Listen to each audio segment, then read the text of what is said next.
পরিস্থিতি? বাংলাদেশে ছিলাম হ্যাঁ হ্যাঁ। 3 মাসের মতো।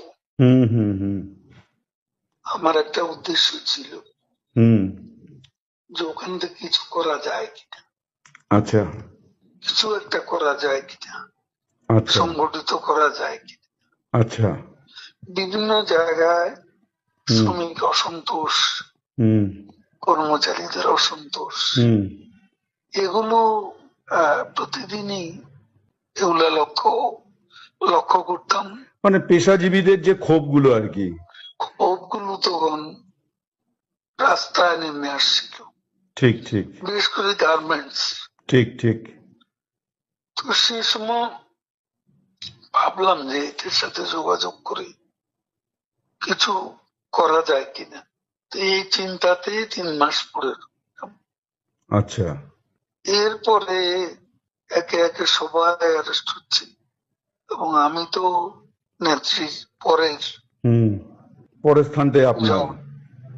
আমার বিরুদ্ধে তখনই 212টা খুনের মামলার হুম আমি আসামি হয়ে গেছি।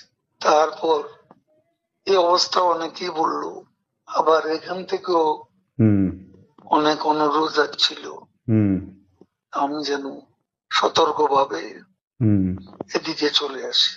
হুম এইভাবে চিন্তা করলাম যে আসলে আমি বাইপাস সার্জারি হয়েছিল, হুম হুম হুম অনেকগুলো ওষুধ খেতে হয়। হুম হুম।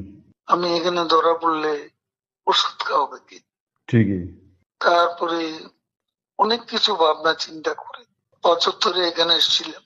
তার বঙ্গবন্ধু, হুম। তারপর ও। 100 নম্বর জেল হত্যা হলো, তারপরে হুম হুম কলকাতায় এসে হুম।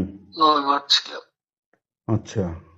এখান থেকে ফিরে গিয়ে জগন্নাথ হলে একটা বৈঠক করছিলাম অনেক রাতে।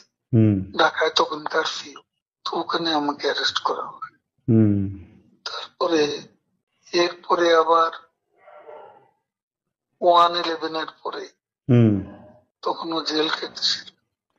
তো এই যে তারপরে এখানে আসলাম। বঙ্গবন্ধু হত্যার পরে যে 9 মাস ছিলেন, তারপরে কি আর কলকাতায় আসেননি কোনো কাজে বা কোনো ইয়েতে?